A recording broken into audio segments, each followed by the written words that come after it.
যখনই ছেলেটি সোনার সালফেট অ্যাসিডে ডুবায়, সোনাটি তার রং হারিয়ে ফেলে।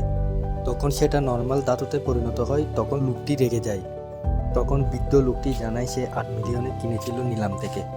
তখন সে তার রাগ খাজানো লোকটির উপর বের করে। কেউ জানতো না এই বেকার বস্তুটির দাম নিলামে কিনা চাইতো দ্বিগুণ দাম। কেউ জানার আগে ছেলেটি ধনী লোকটির কাছ থেকে এটি $10 কিনে নেয়, কারণ সে আগামী নিলামে এটার দাম দেখাতে চলেছিল। এটি একটি রহস্যময় বক্স ছিল। কেউ জানতো না এই বক্সের মধ্যে কোন খাজানা আছে।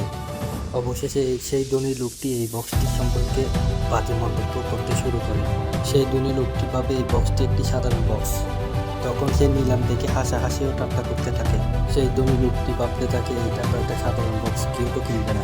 কিছুক্ষণ আগে যে ধাতুটি কিনেছিল $10 দিয়ে, তখন সে সিল হয়ে যাওয়া একটা বক্সের ভিতরে দেয়।